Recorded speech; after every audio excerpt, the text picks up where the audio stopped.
नहमदुहु व नुसल्ली अला रसूलिहिल करीम अम्मा बाद। औलाद नाफरमान हो या फर्माबरदार, अल्लाह ताला से अपने वालदैन के लिए इस्तिग़फ़ार करने का तरीका क्या है। सबसे पहले तो हम ये समझ लें कि इस्तिग़फ़ार होता क्या है। इस्तिग़फ़ार का मतलब ये है अल्लाह ताला से अपने गुनाहों की माफ़ी मांगना, माफ़ी चाहना, इसे कहते हैं इस्तिग़फ़ार। जब हम रब्बुल आलमीन से नमाज के बाद या किसी भी वक़्त भी, वज़ू हो या बेवज़ू हो, किसी भी वक़्त भी हाथ उठा के या दिल ही दिल में ये कहते हैं कि ए अल्लाह, मेरे वालिद को या मेरी वालदा को या दोनों को ए अल्लाह उनके कबीरा सगीरा छोटे बड़े सारे गुनाह माफ़ कर दे।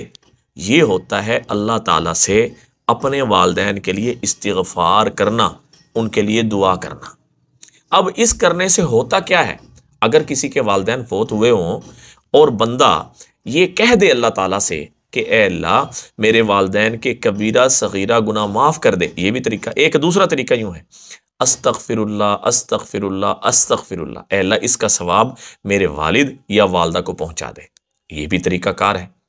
और हदीस मुबारका में अलामा आइनी शरा बुखारी के अंदर ये फरमाते हैं कि जो औलाद अपनी वालदैन के लिए ये दुआ पढ़ दे, चाहे औलाद नाफरमान हो या फर्माबरदार, अल्लाह ताला उसके वालदैन की मग़फ़िरत फरमा देते हैं और ये वालदैन की नज़र के अंदर जो नाफरमान था फर्माबरदार बन जाता है। दुआ ये है, अल्हम्दुलिल्लाहि रब्बिल आलमीन रब्बिस समावाति व रब्बिल अर्ज़ि रब्बिल आलमीन वलहुल किब्रियाउ फ़िस समावाति वल अर्ज़ व हुवल अज़ीज़ुल हकीम लिल्लाहिल हम्दु रब्बिस समावाति व रब्बिल अर्ज़ि रब्बिल आलमीन वलहुल अज़मतु फ़िस समावाति वल अर्ज़ि व हुवल अज़ीज़ुल हकीम हुवल मलिक रब्बुस समावाति व रब्बुल अर्ज़ि व रब्बुल आलमीन वलहुन नूरु फ़िस समावाति वल अर्ज़ व हुवल अज़ीज़ुल हकीम।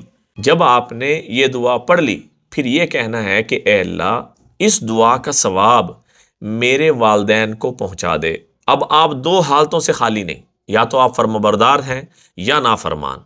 इन दो हालतों में से किसी एक हालत में वालदैन आपको दुनिया से छोड़ के चले गए।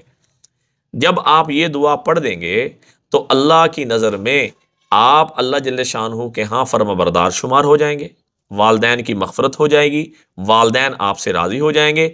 ये वालदैन के लिए अल्लाह ताला से मग़फ़िरत चाहने का तरीका भी है और इस तरीके से वालदैन के लिए अल्लाह से मग़फ़िरत मांगें। दुआओं में याद रखें, सदका जारी समझ के शेयर करें। अस्सलामु अलैकुम व रहमतुल्लाहि व बरकातुहू।